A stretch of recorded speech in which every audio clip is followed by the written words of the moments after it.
연휴를 지나고 있습니다. 어떻게 즐거우시죠? 안 즐거우시면 연휴를 반납하시고 열심히 일하시는 것도 한 가지 방법 아닌 방법인가? 네. 연휴 많은 분들이 좋아하시는 것 같아요. 기다리실 것 같고 학생들은 방학이라도 있지. 또 우리 장년들은 방학이 없고 또 육아도 방학이 없고 오히려 더 이제 즐거운 연휴를 보내는 그런 시간들인데 참 연휴라는 것이 풍성한 한가위라고 이야기하고 가족들이 모여서 이렇게 맛있는 거 먹으세요 하면서 막 연예인들도 그런 인사를 하는 걸 보는데 근데 그런 생각을 했습니다. 보면서 어느 집은 갈비찜도 먹고 전도 먹고 떡도 먹고 하겠지만 근데 사실 다 그렇지 않잖아요. 다 먹을 수 있는데 안 먹는 건 또 그건 다른 문제인데 근데 상황이 좋지 않아서 또는 경제적으로 힘들어서 평소에 하던 거를 못 먹는다든지 아니면 그냥 원래부터 그런 음식들은 좀 명절에도 참 보기 힘들었다든지 아니면 가족들을 만나기 어렵다든지 아니면 아예 가족이 없다든지 라고 한다면 그 사람들에게는 명절이 어떨까? 아니 가족이 있는데 차라리 없었으면 좋겠다라고 생각할 그런 가족이 있을 그런 분들도 계시겠죠. 그런 분들은 참 연휴가 오히려 좀 끔찍할 것 같습니다. 그런 분들도 실제로 계시다고 하더라고요. 연휴 때 근무, 특별 근무, 당직 이런 거를 적극적으로 신청해서 하시는 분들이 계시다라는 이야기도 들었습니다. 어떻게든 피하고 싶은 그런 만남이 있을 수도 있겠죠. 바라고 바라기는 우리 모두가 참 풍성한 한가위가 되기를 바라고 소망하고 축복을 합니다. 그러나 혹여나 그렇지 않다 하더라도 우리는 또 하나님이 계시지요. 예수님이 계십니다. 어떤 상황에서도 함께 하시는 예수님 때문에 참으로 기쁜 감사한 명절이 되었으면 좋겠습니다. 참 사람의 결단과 의지는 얼마나 연약한가라는 것을 느끼게 됩니다. 오늘 저 졸지 않겠습니다 라고 전 안 좁니다 라고 했지만 졸고 있는 모습을 보게 되네요. 피곤할만 합니다. 저도 그 자리에 앉아 있었으면 참 많이 졸았고 많이 졸 것 같습니다. 나도 힘내서 우리 함께 참 제가 말씀을 재밌게 했으면 그래도 참 덜 조실 텐데 죄송합니다. 저도 나름대로 애쓰겠지만 여러분들도 같이 함께 애쓰시면 좋겠습니다. 자, 우리 저번 주에는 우리 다윗이 무비보셋을 찾은 후의 일을 살펴보았습니다. 다윗은 무비보셋에게 그의 할아버지 사울 왕의 재산을 찾아주고 왕의 식탁에서 밥을 먹게 은총을 베풀어 주었죠. 그런데 그 과정에서 재산을 되돌려 주는데 그 재산을 돌려주면서 함께 시바의 그 가족들을 아예 그냥 싸그리 다시 너 무비보셋 섬겨라 라고 명령을 합니다. 시바는 원래 사울 집안을 섬기는 종이었는데 다시 무비보셋의 종이 되었죠. 시바 입장에서는 다윗의 왕의 명령이기 때문에 그 앞에서 순종하지만 그렇게 참 좋아하지 않았던 것으로 추측이 돼요. 이렇게 종에서 해방되는 것처럼 보이는데 다시 종이 되는 그 상황 우리에게도 벌어졌다 말씀을 드렸습니다. 죄의 종이었다가 의의 종이었다라고 말씀을 드렸죠. 이것을 다른 말로 표현하면 죄의 지배 아래 있었다가 의의 지배를 받게 된 상황. 참 자유, 아무 것에도 구속되지 않는, 얽매이지 않는 자유를 많은 사람들이 원하지만 그런 자유는 애초에 없다라고 말씀을 드렸습니다. 그런데 또 의의 지배, 의의 종이라는 것은 완전히 자유를 박탈당한 어떤 그런 노예로 살아가는 것이 아니라 상속자인 아들, 딸, 자녀로 된 것을 의미한다라고 말씀을 드렸죠. 우리 모두가 하나님을 떠난 죄인이었습니다. 내가 선택하진 않았지만 우리 대한민국 국민으로 태어났고 또 부모님의 자녀로 태어난 것처럼 우리가 선택하진 않았지만 죄의 지배를 받는 상태로 태어났고 그렇게 살아왔습니다. 그러나 하나님께서는 그것을 내버려 두지 않으시고 죄에서 자유를 얻을 수 있는 길을 열어주셨죠. 그 길은 누구라고 말씀드렸죠? 길과 진리 생명. 제 반지에 새겨져 있습니다. 길과 진리 생명이라고 영어로. 그래서 항상 항상 항상 끼진 않기 때문에 하여튼 그런데요. 딴 얘기 해봤습니다. 워낙 분위기가 지금 안 좋거든요. 그래서 어떻게든 좀 하고 있는데 자, 그 길은 예수님이세요. 그 길이신 예수님을 통해 우리는 아버지께로 돌아갈 수가 있습니다. 아버지의 집을 떠났던 아들처럼 아버지 집에 돌아가고자 예수님과 함께하면 아버지께로 돌아갈 수 있어요. 예수님 안에 거하는 것이 하나님 아버지 안에 거하는 것이고 예수님 안에 있으면 이제 아버지께로 나아가게 됩니다. 어떻게 지난 한 주 동안 그 길을 잘 가셨는지 아니면 길을 잃고 이제 방황을 하셨는지 한번 잠깐이지만 돌아보았으면 좋겠습니다. 예수님 밖에 있는 것은 길을 잃어버리는 것이고 그 길을 잃어버리면 아무리 열심히 달려도요, 아무리 성실하게 가도 목적지에 도착할 수가 없어요. 그러므로 이제 예수님 안에 온전히 거할 수 있는 우리 모두 되기를 소망하고 축복합니다. 네, 괜찮습니다. 힘을 내보겠습니다. 자, 오늘은 이스라엘 동편에 암몬이라는 나라가 있었어요. 지도를 보시면 이때가 다윗 통치 때의 이스라엘 영토입니다. 보시면 좀 가운데 약간 갈색빛이 다윗 통치 초기에 이스라엘 영토였고 말기에는 밑에 그 엘랏, 항구로 언급되는 엘랏까지 그리고 위에는 소바, 그때 소바 기억나시나요? 소바 가지고 말도 안 되는 농담했었는데 그리고 안 나세요? 안 나요? 괜찮습니다. 자, 하만, 그리고 저 위에 유프라테스 강까지 있습니다. 이제 여기 예루살렘 보이시죠? 예루살렘 오른쪽에 암몬이라는 동네가 있고 좀 아래 모압 있고 에돔이 있어요. 그나마 제 동네는 좀 유명한 동네예요. 그래도 신앙생활을 좀 하셨으면 이제 그래도 좀 들어봤을 사람들. 이 세 지역, 그러니까 세 민족은 이스라엘의 먼 친척들입니다. 아시다시피 에돔은 야곱의 형 에서의 자손들이고 모압과 암몬은 아브라함의 조카 롯의 이제 아들들이죠. 그 아들들이 태어나는 데는 굉장히 좀 되게 민망한 사건이 있긴 했습니다. 그래서 이제 이스라엘 백성들이 출애굽을 해서 레이저를 보여드릴까? 출애굽을 해가지고 이제 애굽에서 나왔잖아요. 그래서 레이저 삐용 이렇게 해서 이렇게 이제 이렇게 돌다가 이렇게 들어갈 때 돌다가 이렇게 들어갈 때 그럴 때 하나님이 에돔, 모압, 암몬은 싸우지 말라고 하셨어요. 왜냐하면 먼 친척이니까. 근데도 사실 얘네들이 그렇게 우호적으로 대하진 않았는데 그래도 다윗 때는 그래도 관계가 괜찮았다. 왜냐하면 다윗이 힘이 세니까 솔로몬도 힘이 셌고. 자, 그 중에 이제 암몬이라는 이제 동네도 다윗 때 그래도 우호적인 이스라엘과 우호적인 관계를 유지하고 있었어요.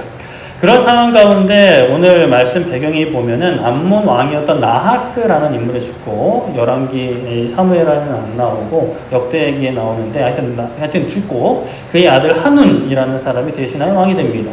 이 소식을 들은 다윗이 한운에게 은총을 베풀고자 라고 했다고 해요. 사무엘하 10장 2절에 보면 다윗이 말하기를 내가 나하스의 아들 나하스 언급되네.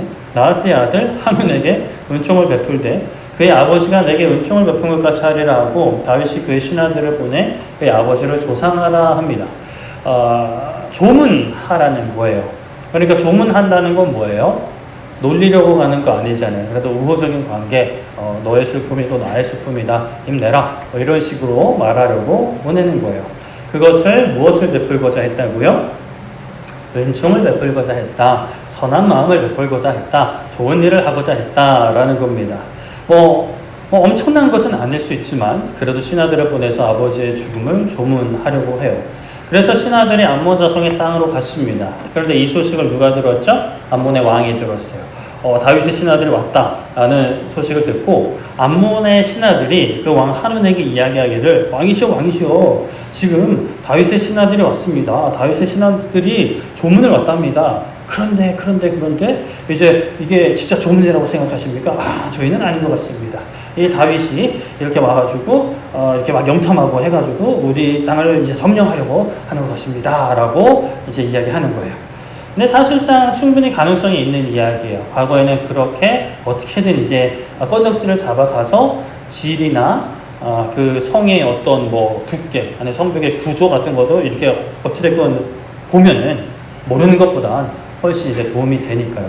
그래서 이제 암몬 왕의 신하들은 그런 이야기를 왕한테 막 이렇게 하는 거예요. 그러니까 왕 하느니 암몬 왕이 그 이야기를 듣고 그렇구나 라고 하고 다윗의 신하들을 잡아버립니다. 그리고 어떻게 하느냐? 그 신하들의 수염 절반을 깎아버리고 그 의복 옷을 중동 볼기까지 자르고 돌려보내버려요. 중동 볼기는 엉덩이고. 그러니까 엉덩이 반줄, 그러니까 엉덩이 골이 이제 보일 정도로 이제 옷이 짧아진 거죠. 그러니까 막 옷을 막 이러고 막 이렇게 갔을 거예요. 그러니까 어때요? 이게 좋은 일이에요? 안 좋은 일이에요? 안 좋은 일이죠. 굉장히 짜증나는 일이고 부끄러운 일, 수치를 당하는 일, 굉장히 치욕을 당하는 거예요. 옛날에 우리나라 사람들 이제 상투 틀 때 일본 사람들이 그냥 가위로 말을 잘라버렸다 그랬잖아요. 그것만큼 굉장히 이제 그 이스라엘 사람들에게는 부끄러운 일이고 열받는 일이고 자존심 팍팍팍팍 이제 구겨지는 일인 거죠. 뭐 요즘에 뭐 TV 보면 가수들 뭐 대놓고 엉덩이를 흔들어대기도 하지만 우리가 길거리에서 봐도 그렇잖아요. 갑자기 옷이 북 하면서 이제 찢어졌어요. 이 뒤가 이제 헐렁헐렁 막 시원한 바람에 막 열심히 들어와요. 그러면 이제 어떻게 해요? 당당하게 길을 걷는 사람은 그렇게 많지는 않을 것 같아요. 어떻게든 이렇게 뭐 옷으로 가리든지 뭐 어떻게든 뭐 실룩실룩 하면서 이제 뭐 이제 가리고 이제 그 자리를 피해야 되는데 하느니 다윗의 신하들을 그렇게 대한 것을 다윗도 듣게 됩니다. 다윗의 신하들이 크게 부끄러운 것을 알고 다른 신하들을 보내서 그 신하들에게 너희들 수염이 자라기까지 여리고에 머물다가 돌아와라 라고 합니다. 유급 휴가를 주는 거예요. 여러분들이 그렇게 좋아하시는 그 휴가를.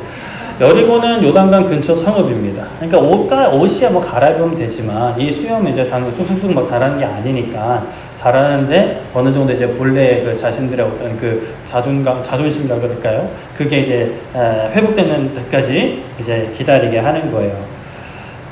부끄러움을 당한 것은 다윗의 신하들이었어요. 그러나 사실 이러한 상황은 다윗이 직접 겪은 것과 다를 바 없는 상황인 겁니다.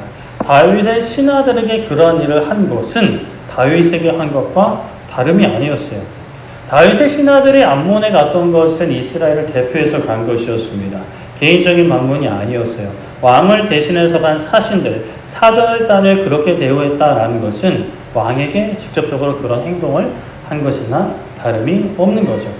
그래서 우리나라도 그렇잖아요. 그 역사를 돌아보면 과거에 특히 이제 중국에서 사신이 오면 그 사신이 막 함부로 말하고 행동해도 왕조차 막 함부로 말할 수 없는 그런 쩔쩔매는 모습들 사극에서도 많이 볼 수가 있습니다. 왜 그래요? 사신 한 명 그냥 죽이는 거 어렵지 않아요. 군대를 데리고 왔으면 얼마나 데리고 왔겠어요. 아무리 중국 군대가 많아도 우리는 조선이나 고려 군대가 지금은 당장 여기 많으니까 근데 얘 모가지 날리면 어떻게 되는 거예요? 중국에 있는 많은 군인들이 내려와가지고 우리나라를 쑥대밭으로 만들 게 뻔하니까 이 사신한테 대하는 게 그 나라 왕한테 그 나라 전체에 대하는 것과 다르지 않으니까 함부로 할 수 없었던 거죠. 함부로 함을 당해도 우리는 함부로 할 수 없었어요. 우리가 살다 보면 사람들에게 은총을 베풀었어요. 은총이란 말을 잘 쓰진 않으니까 선을 베풀었어요. 그냥 넉넉한 마음을 베풀었어요. 그런데 항상 그것이 내가 생각하는 대로 돌아오지는 않죠. 내가 선행을 했는데 그 선행이 악행으로 돌아오는 경우들이 있습니다. 상대방이 오해를 했을 때도 있고, 아니면 오해가 아니라 그냥 나를 미워하는 사람, 아니면 또 그냥 그냥 악이 가득한 사람일 수 있어요. 내가 생각하는 것과 다른 부당하고 억울하고 합당하지 않은 일들이 나에게 돌아올 때가 있죠. 그럴 때 어떠세요? 유후! 너무 좋으세요? 분위기를 어떻게 하지? 자, 그럴 때 우리는 마음이 좋지 않아요. 슬프기도 하고 짜증도 나고 화도 납니다. 그럴 때 어떻게 해야 될까? 어떻게 해야 될까 생각하기 전에 먼저 우리가 생각해 봐야 될 것이 있어요. 왜 기분이 나쁠까? 왜 짜증이 날까? 왜 분노가 날까? 상대방이 그렇게 대하면 왜? 물론 당연한 보통의 사람들이 생각할 때 당연한 거지만 왜 그게 당연할까? 왜 그럴까를 우리가 항상 좀 그런 질문을 해봐야 돼요. 기본적으로 우리의 생각에는, 우리의 정서든, 우리의 문화든, 우리의 가치관에는, 우리의 세계관에는 내가 이 정도 했으면 상대방도 이 정도 해야 된다라는 기본적인 전제가 깔려있기 때문이에요. 뭐 인생이란 일해야 돼, 사람과 사람 사이는 일해야 돼 라는 생각들이 있는 거죠. 그런 생각들이 또 사람과 사람이 막 동의를 하고 하다 보면 이게 완전히 당연한 진리같이 되어버립니다. 그러면 어떤 상대방이 그러한 기준, 내 안에 있는 기준에 합당하게 행동하지 않으면, 그렇게 말을 해버리면 기분이 나쁜 거죠. 아니, 네가 뭔데? 라는 생각이 내 마음속을 지배하게 되는 거예요. 예를 들어서 우리가 좀 지저분하지만 어른은, 사람은 아무 데서나 응가를 하면 안 된다라는 생각을 가지고 있어요. 그래서 어떤 사람이 갑자기 막 여기 가운데 나와서 막 바지를 내리고 막 응가를 한다라고 하면은 다들 막 기겁을 할 겁니다. 어떻게든 이제 말리고 끌고 갈 거예요. 그러나 그 대상이 신생아, 아직 배변 교육을 받지 않은 어린 아기라면 어떨까요? 어유 응가했어요 막 이러면서 막 이제 막 귀여워하겠죠. 게다가 막 애가 하루 넘게 응가를 안 했어요. 이틀이야. 한 48시간 되는데 응가를 안 해. 왜 응가를 안 하지 이러고 있는데 갑자기 응가를 하는 거예요. 예배 시간에. 그러면 어때요? 너무 반갑겠죠. 너무 좋겠죠. 색깔이 어떤지 확인해야 되고, 뭐 얼른 이제 기저귀 갈아줘야겠죠. 엉덩이에 막 응가 범벅이 막 되어 있어도 응가 있어요 막 이러면서 막 좋아할 겁니다. 결국에 응가를 했고 안 했고가 기준이 아니라 내 마음과 생각에 어른이라면 응가를 아무 데서나 하면 안 된다라는 기준이 있기 때문이에요. 이렇게 반문할 수 있을 것 같아요. 아니, 그럼 어른이 당연히 그 변을 아무 데서나 보면 안 되죠. 그건 상식입니다. 라고 이야기할 수 있어요. 제가 엄청난 걸 요구하는 것도 아니고 지극히 상식적인 거. 그냥 아무 데서나 응가 보지 말라는 것을 요구하는 게 그게 뭐 문제가 있나요? 그게 내 잘못인가요? 그런 요구를 하는 게 뭐 잘못된 건가요? 라고 생각할 수 있을 것 같습니다. 저 극단적인 예를 드는 거예요. 자, 그러면 상식이란 뭘까요? 상식을 사전에 검색해보면요, 이렇게 정의를 하고 있어요. 사람들이 보통 알고 있거나 알아야 하는 지식이라고 합니다. 보통 알고 있거나 라고 해요. 그렇다면 보통에서 벗어나는 사람들이 있을 수 있다라는 것을 사실 전제해요. 자, 보통에서 벗어나는 게 반드시 나쁜 걸까요? 좋은 것이 있죠. 우리가 특히 이제 중국집에 가면 보통 말고 뭐가 있죠? 곱빼기가 있어요. 곱빼기는 항상 좋은 것이죠.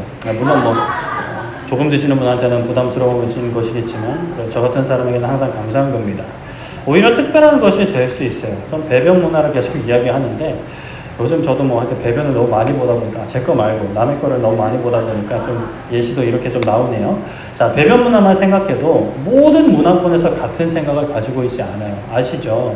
어떤 문화권에서는요, 그냥 강변, 해변가에 가서 그냥 바지 내리고 볼일 봐요. 그리고 어떤 문화에서는 화장실을 가는데 문이 없어요. 그냥 변기만 쭉 있어요. 이게 뭐 공사를 하다 만 것처럼. 뭐 어느 나라라고 말은 안 하겠지만 하여튼 그런 나라들이 있어요. 근데 그런 나라들은 그게 보통의 삶인 거예요. 그게 이상한 게 아닌 거예요. 물론 우리 입장에서 보면 막 이렇게 할 수는 있겠지만, 그리고 어떤 공중보건과 위생적인 측면에서도 좀 분명히 안 좋은 게 있겠죠. 그런 것들이 정화되지 않고 강으로 흘러가고 바다로 흘러가고 다시 그것이 이제 상수도로 흘러 들어오는 그런 시스템은 사실 굉장히 이제 공중보건에 취약한 상황은 맞아요. 그리고 옆에서 볼일 보는 걸 다이렉트로 보고 있으면 민망하죠. 근데 그게 보편적인 문화권이 있단 말이에요. 우리가 좀 공중보건과 위생적인 측면에서 유리한 측면에 있을 수는 있어요. 우리나라 화장실 문화 사실 굉장히 깨끗한 축에 속한다 하잖아요. 이게 또 그 어떤 한 분이 계시네요. 어떤 박사님이 굉장히 하여튼 뭐 추진해가지고 이제 우리나라 화장실 문화가 굉장히 개선되었다라는 역사가 있는데, 아무튼 우리가 공중보건이나 위생적인 측면에서 좀 세계적으로 유리한 측면에 있다라고 해서 그렇지 못한 상황을 보통 상황으로 여기며 살아가는 사람들을 비난하고 정죄하고 미개하다라고 욕할 자격이 우리에게 있을까요? 물론 그들을 도와줄 수는 있겠죠. 그들을 교육하고 또 이러한 환경을 제공해 주는데 도움을 줄 수는 있어요. 이게 위생적으로 좋다. 공중보건적인 측면에 있어서 이게 굉장히 유리하다라고 가르쳐 줄 수는 있어요. 그러나 그들을 욕할 자격은 없는 거죠. 좀 예시가 좀 더러운 부분이 있어서 불편하셨다면 좀 더 고차원적이고 당연한 걸 한번 살펴보겠습니다. 인간이 어떤 문화권에서든 어떤 상황에서든 반드시 해야 되는 것, 상식보다 더 넘어서 모든 사람들이 해야 되는 것 뭐가 있을까요? 당연히 해야 되는 것. 숨 쉬는 거, 호흡하는 거. 이거는 뭐 우리의 의지와 사실은 상관이 없는 부분이 있기 때문에 좀 제하여버리고 우리가 뭐 교육을 받고 의지를 가지고 해야 되는 것 중에 모든 사람들이 당연히 해야 되는 것은 뭐가 있을까요? 뭐라고요? 납세요? 그렇죠. 중요하죠. 세금을 안 내는 나라가 있나? 어린 친구들은 세금 안 내잖아요. 어린 친구들도 해야 되는 것이 있다면 뭐가 있을까? 뭐요? 양치요? 그쵸, 양치해야죠. 우리는 아직 양치 안 하는데 이가 없어서. 자, 아무튼 저는 이거를 제안 드리고 싶어요. 답변해 주신 분들 감사합니다. 자, 하나님께 순종하는 것, 하나님께 경배하는 것, 하나님께 영광을 돌리는 것. 에이, 목사님 또 뻔한 소리 한다. 네, 뻔한 소리예요.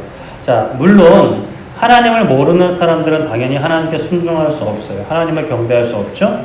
하나님께 영광을 돌릴 수 없어요. 그런데 하나님을 모르는 것이 모르는 상태가 문제가 아니냐? 그게 문제인 거예요. 그건 당연한 상태가 아닙니다. 워낙 많은 사람들이 지금 그렇게 살고 있지만 그게 당연한 상태가 아닌 거죠. 보편적인 상태로 말할 수 있지, 보편적인 상태라고 말할 수는 있지만 그게 당연한 상태, 옳은 상태가 아니다라는 거예요. 우리는 알고 있잖아요. 모든 피조물들이 하나님을 알고 하나님을 경배하고 하나님께 영광을 돌리는 게 사실 당연한 거예요. 하나님은 모든 피조물을 만드신 모든 피조물의 주인이신 분이기 때문이죠. 그들이 모르든 알아도 안 믿든 그들은 하나님을 섬겨야 되고 경배해야 되는 예배해야 되는 존재인 거예요. 우리나 저 불교를 믿는 분들이나 이슬람들이나 저 잘 사는 나라 못 사는 나라 뭐 길바닥에서 똥을 누는 사람들이나 화장실 가서 누는 사람들이나 다 하나님을 섬겨야 되는 것이 마땅한 것이에요. 그렇게 우리가 그 마땅한 것을 하지 못하는 사람들에게 마땅한 것을 할 수 있도록 복음을 전하는 것이죠. 전도해야 되고 선교해야 되는 거예요. 자, 그렇다면 하나님을 아는 사람들로 좀 범위를 좀 좁혀보겠습니다. 하나님을 아는 사람들, 이미 하나님이 어떤 분인지 알았다면 그거야말로 더 당연하게 하나님께 순종해야 됩니다. 이것은 문화의 차이도 아니고 시대의 차이도 아니고 남녀의 차이도 아니고 세대의 차이도 아닙니다. 경제적인 수준의 차이도 아니에요. 학력 수준의 차이도 아니에요. 모든 사람들, 하나님을 아는 모든 사람들은 하나님의 말씀을 들어야 돼요. 그런데 이것조차 안 하는 사람들이 많았다라는 겁니다. 심지어 성경에도 많았어요. 오늘 새벽에 살펴본 말씀, 미가야 선지자가 등장했죠. 기억하실지 모르겠습니다. 아는 분들은 아시죠. 하나님의 말씀 전하는 선지자였는데 아합 왕과 여호사밧 왕 만났을 때 등장했던 그 선지자. 아합 왕이 여호사밧에게 아람을 칩시다 라고 해서 여호사밧이 그럼 하나님의 선지자 하나님께 여쭤봅시다 라고 했는데 아합 왕이 선지자 400명을 불러서 물어보니까 400명은 딸랑딸랑 하면서 왕이 하는 대로 딱 될 겁니다. 왕이 이길 겁니다. 라고 하고 어떤 사람은 철불을 만들어가지고 이걸로 막 아람 사람들 찔러 죽일 겁니다. 막 이렇게 막 이렇게 얘기했단 말이에요. 그때 이제 여호사밧 왕이 그래도 하나님께 묻는 왕이었으니까 뭔가 좀 쎄했는지 다른 사람 없나요? 라고 했더니 한 사람 있는데 맨날 나한테 안 좋은 얘기만 해서 내가 미워해요. 라고 아합 왕이 참 솔직하게 이야기를 했어요. 그래서 여호사밧 왕이 왕이죠. 그렇게 말씀하시면 안 됩니다. 라고 해서 아합 왕은 어쩔 수 없이 불러요. 불렀을 때 미가야 선지자가 뭐라고 했을 거예요? 왕이 이깁니다. 라고 했더니 아합 왕이 야 평소에는 나한테 맨날 이상한 소리 안 좋은 소리만 하더니 오늘은 왜 그래? 하나님께 맹세하고 진실을 말해. 막 이런 식으로 막 비아냥거렸어요. 그러니까 미가야는 또 빠꾸가 없어요. 노빠꾸 미가야는 그냥 주인이 없이 백성들은 자기 집으로 돌아갈 건데요. 그리고 또 뭐라 했노? 갑자기 기억이 안 난다. 하여튼 그래가지고 아합왕이 이것 봐 나한테 안 좋은 소리만 하잖아요. 막 여호사밧한테 막 일러 바치고 그리고 또, 맞아. 그 얘기했구나. 하나님 이제 자기 천상회의를 봤는데, 하나님께서 이제 아하방을 어떻게 죽일까 하니까, 한 영이 나와서 제가 거짓말하는 영이 되어서 어떻게든 저 전쟁터로 끌고 가겠습니다라고 하니까 그 철불로 가져가지고 이길 겁니다 했던 그 시드기야라는 사람이 미가야 뺨을 때리면서 하나님이 여기 나한테 떠나서 너한테 갔냐 이런 식으로 이제 막 따졌단 말이에요. 하나님의 말씀을 전했는데 어떻게 했어요? 뺨을 맞았어요.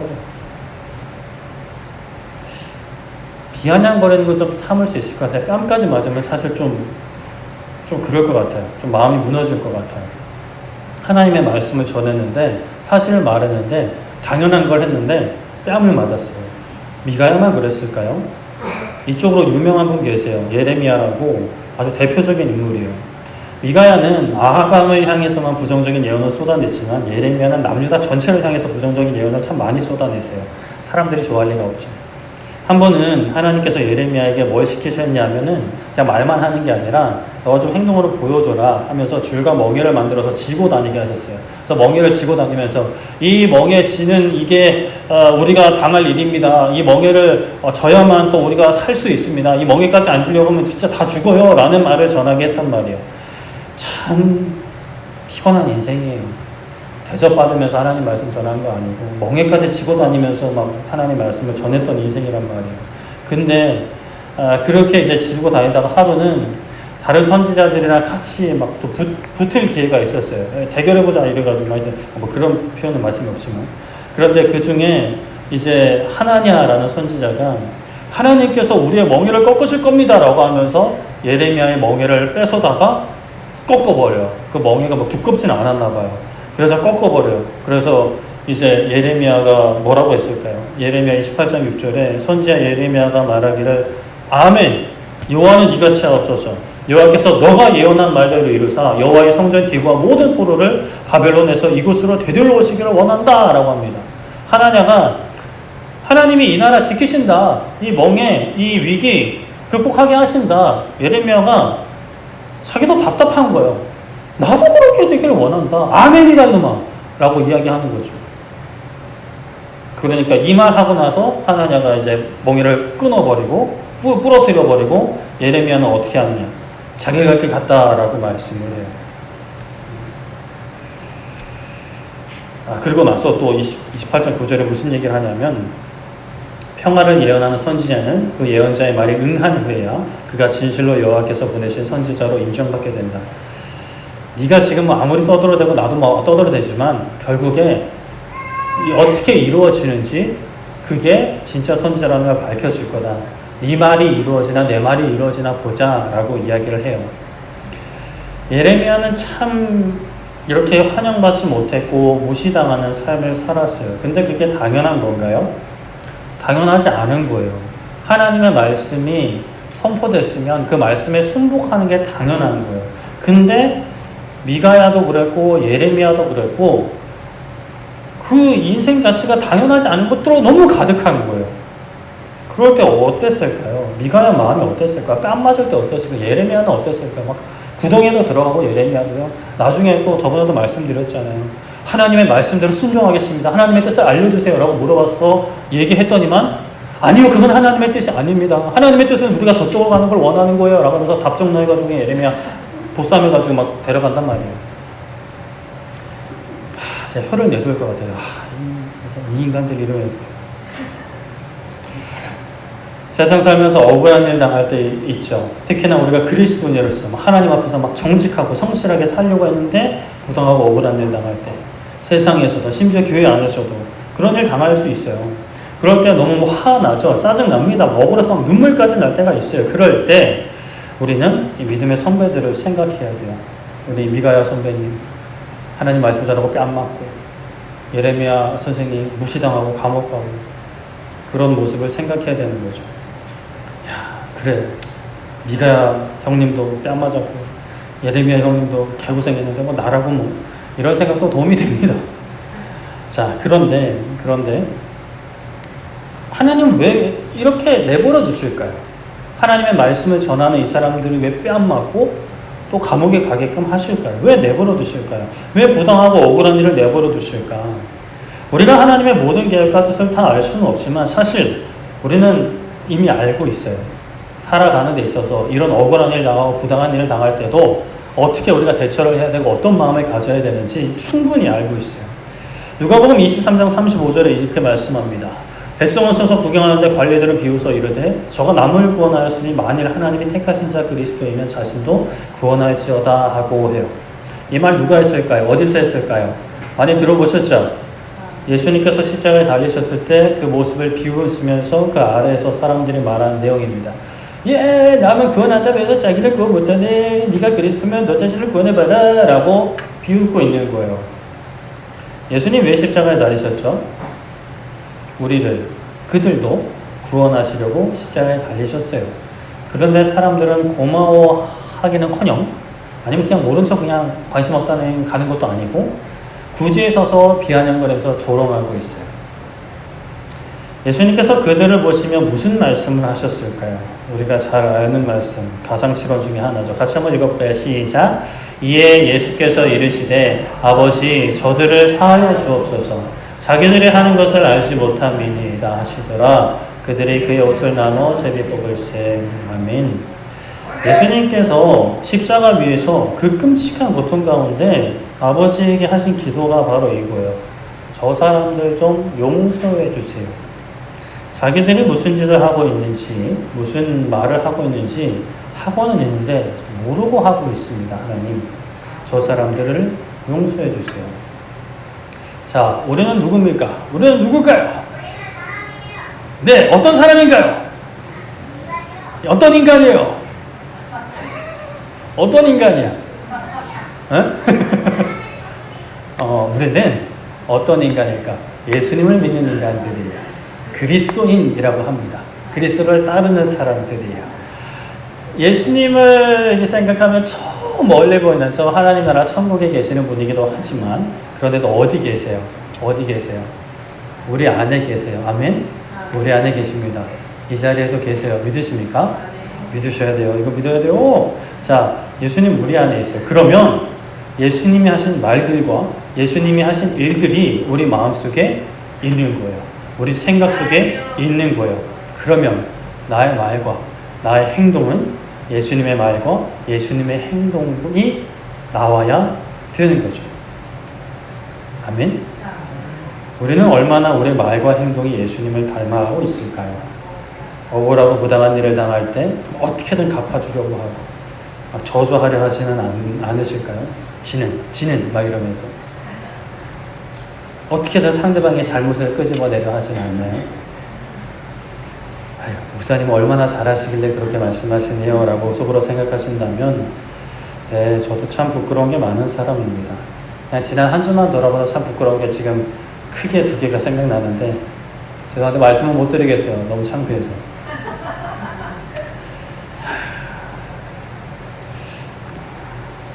그냥 어떤 느낌이었냐면 어떤 그 일을 지나고 나서 이제 그냥 마귀가 제 속에서 이렇게 말하는 것 같아요. 야, 네가 목사냐? 이렇게 계속 막 속삭이는 것 같아요. 그러면 이제 막 다운이 됐는데 수요일인가 금요일인가도 말씀을 드렸는데 그래도 제가 물론 아직 많이 어리고 부족하지만 그래도 신학 시작한 지 벌써 거의 20년 됐습니다.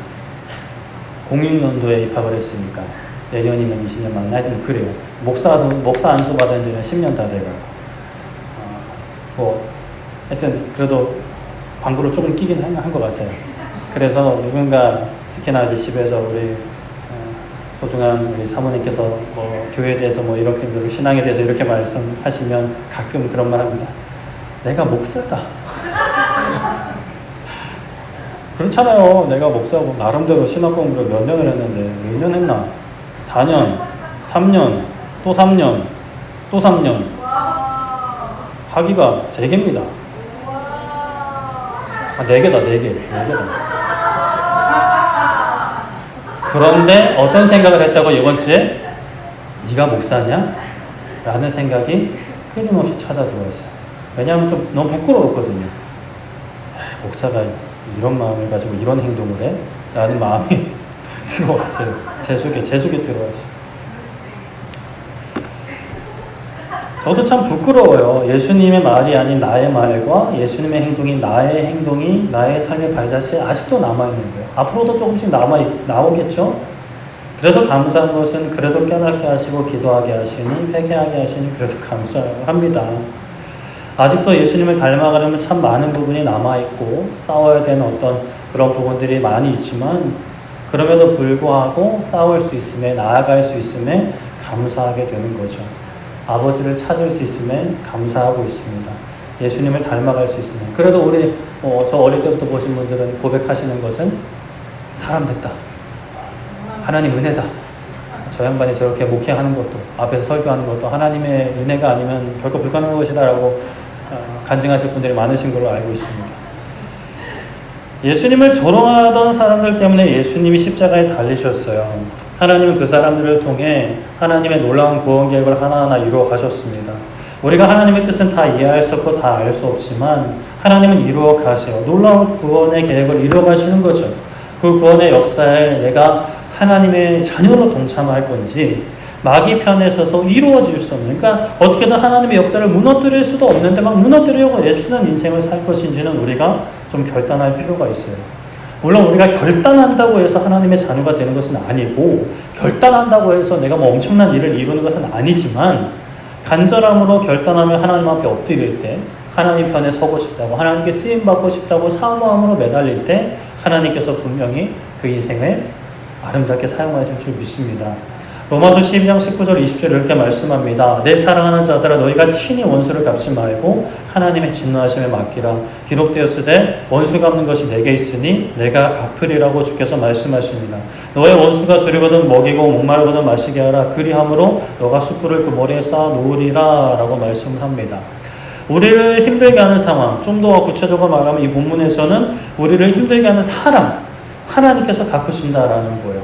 그러므로 그 원수된 사람, 원수 같은 인간, 그 인간이 줄이거든 먹이고 목마르거든 마시게 하라 합니다. 어떻게 할 수 있을까요?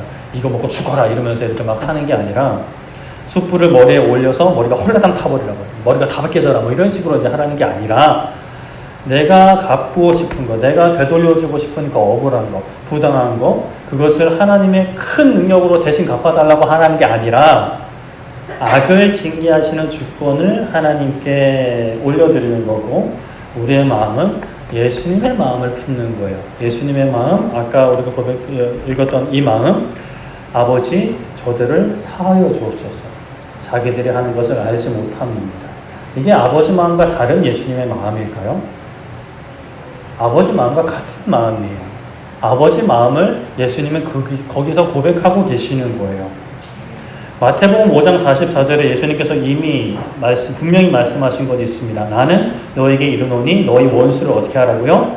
사랑하며 너희를 박해하는 자를 위해서 어떻게 하라고요? 기도하랍니다.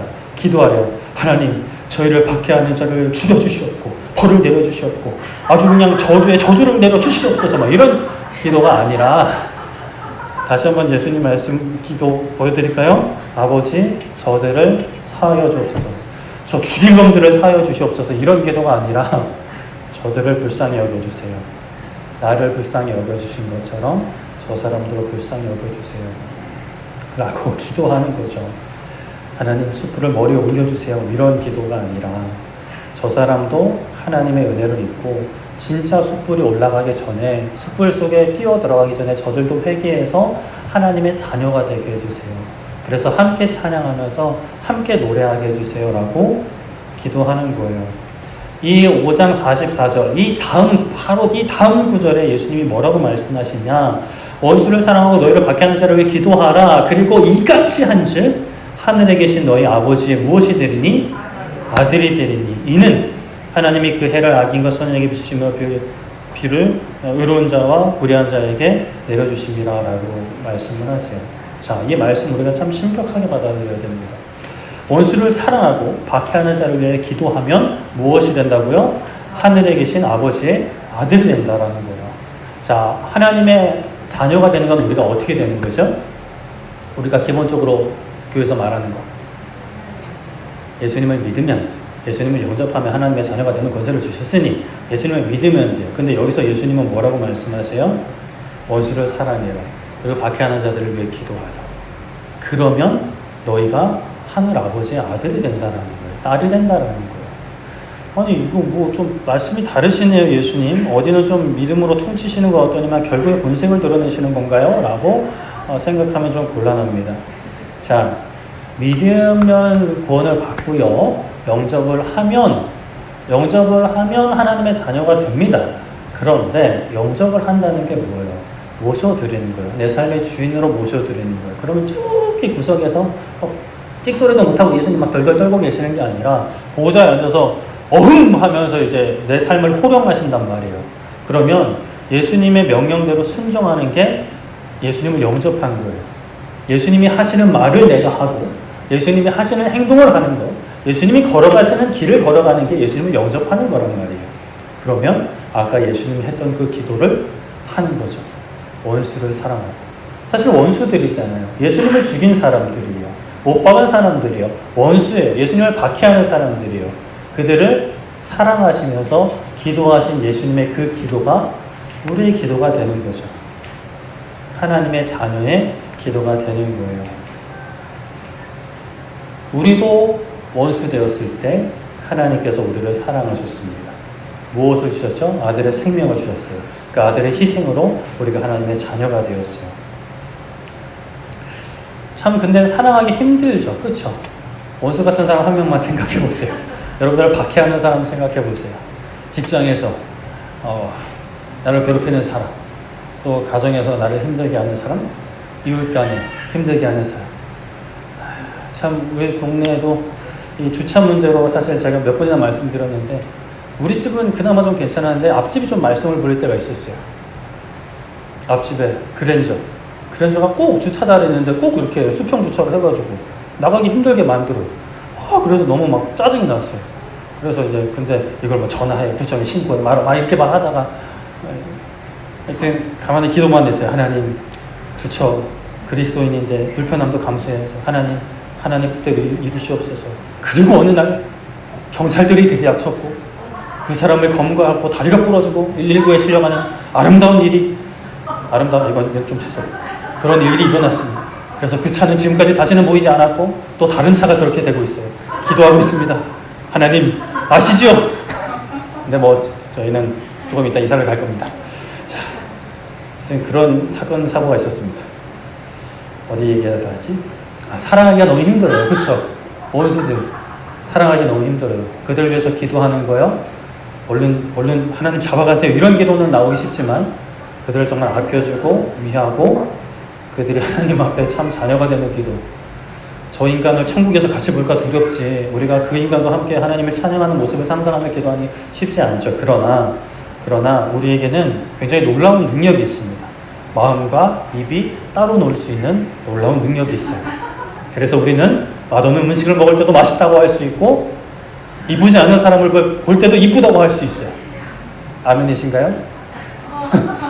자, 그렇다고 뭐 거짓말로 이야기하라는 게 아니라 우리가 마음에 원수를 향한 미움이 있을 수 있어요.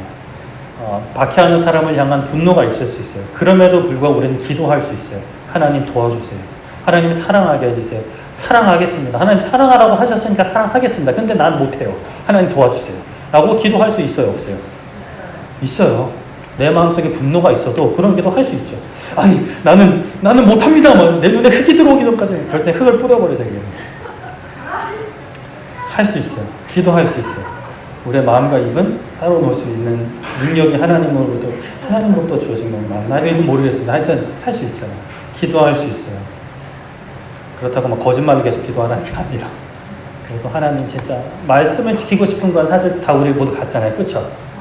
근데 이 말씀이 너무 힘드니까 약간 번외로 놔버리고 이제 전혀 상관없는 것처럼 살긴 하는데 그래도 우리 오늘 말씀 이같이 한 자가 하늘에 계신 너희 아버지의 아들이 된다. 반대로 말하면 이거 안 하면 하나님 아들 아니라는 말씀이잖아요. 과장되게 예수님 좀 이렇게 막 하셨나 보네요. 아니에요. 그렇게 생각하면 안 돼요. 이 말씀은 그대로 받아들이는 것이 맞습니다. 입으로 선포하면서 기도할 수 있는 자유가 우리에게 있어요. 그리고 원수를 용서하고 사랑할 수 있는 자유도 우리에게 있고요. 박해하는 자를 위해서 기도할 수 있는 자유가 있어요. 정치적으로 나와 견해가 다른 사람들을 위해서도 기도할 수 있는 자유가 우리에게 있어요. 그것이 그리스도인에게 허락된 참된 자유이고 용기입니다. 그 자유와 용기가 가득한 우리 모두 되기를 소망하고 축복합니다. 말씀을 정리하겠습니다. 다윗이 암몬 왕에게 은총을 베풀려 신하들을 보냈어요. 그런데 암몬 자손들은 수염을 자르고 옷을 잘라서 보냅니다. 은총이 수치와 조롱으로 돌아옵니다. 우리가 이 땅에서 선을 행하고 심지어 교회 안에서도 또 하나님과의 관계에서 막 순종하고 애썼고 막 헌신했어요. 헌금도 많이 했어요. 봉사도 많이 했어요. 그런데 막 인생이 막 꼬일 때가 있어요. 그럴 때 좌절하고 실망하고 짜증나고 분노합니다. 그러다가 점점 이제 하나님과의 관계도 좀 소홀해질 수 있어요. 그러나 세상에서도 우리 많은 믿음의 선배들이 당연한 대우를 받지 못했고 예수님도 당연한 대우를 받지 못했다는 것을 우리가 기억하면서 우리 미가야 형님과 예레미야 형님들 뺨 맞고 막 끌려가고 했던 거 기억하시고 또 무엇보다 예수님께서 원수되었던 나를 대신해서 십자가 지셨다는 거 우리가 생각하면서 부당함과 억울함 가운데 선을 행하기를 멈추지 않는 모든 것을 합력하여 선을 이루실 하나님을 신뢰하며 원수도 사랑하며 박해하는 자를 위해서 기도할 수 있는 하나님의 자녀가 되는 우리 모두 되기를 소망하고 축복합니다. 아멘. 우리 함께 찬양하고 기도했으면 좋겠습니다. 우리 참 옛날부터 많이 불렀던 찬양. 나 같은 죄인 살리신 주 은혜 놀라워 잃었던 생명 찾았고 광명을 얻었네. 여러분들 죄인이라는 게 혹시 고백이 되실까요? 그냥 세상 살면서도 많은 크고 작은 죄를 지었지만 그러나 하나님을 모르고 살아가는 것 자체가 죄입니다. 참 저는 하나님 목사 안수를 바꿔서도 하나님을 온전히 믿지 못했던 시간들이 많았어요. 그것만 생각해도 너무 큰 죄인입니다. 여러분 혹시 저와 같은 시간들을 보내고 계시지는 않는지요? 그거 진짜 심각한 죄입니다. 진짜 너무 심각한 죄예요. 근데 하나님 기다리고 계세요. 용서해 주시려고요. 품어주시려고요. 사랑하시려고 사랑하게 하시려고 기다리고 계십니다. 우리 찬양하며 그 아버지 품에 안길 수 있는 시간 되기를 소망합니다.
시에 우리 기도할 때 하나님, 우리가 예수님 안에 있기 원합니다. 예수님 우리 가운데 가득하기를 원합니다.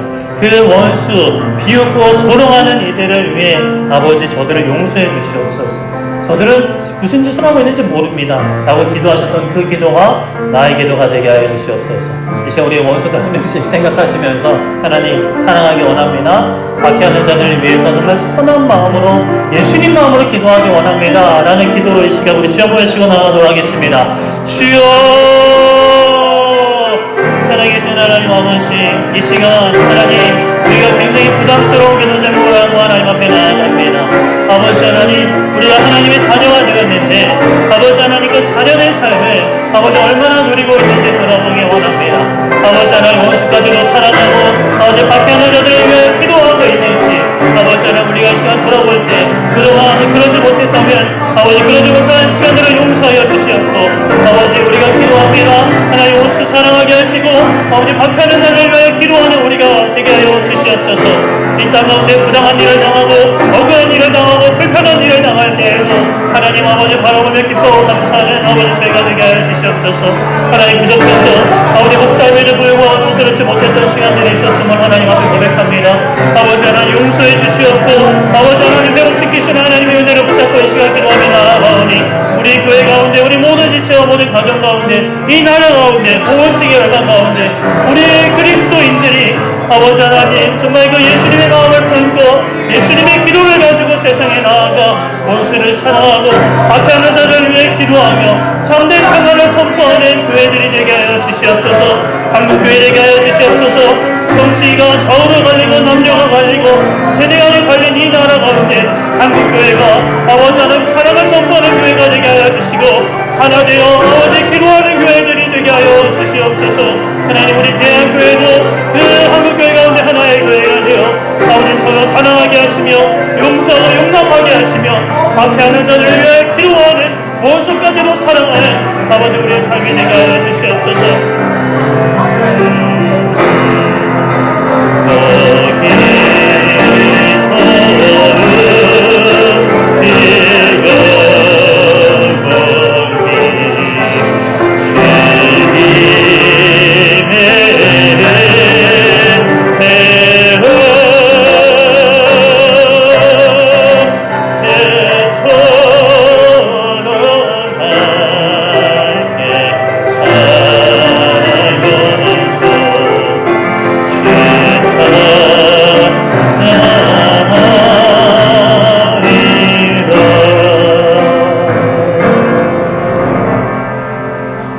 살아계신 하나님, 우리를 하나님의 자녀 삼아주신 것 감사드립니다.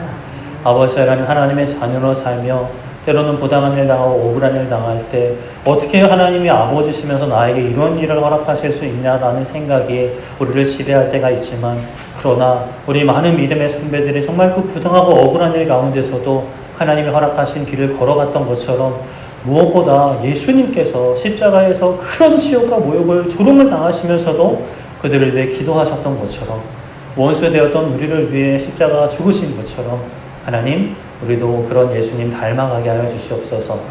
나의 힘으로 할 수 없습니다. 나의 이해도 할 수 없습니다.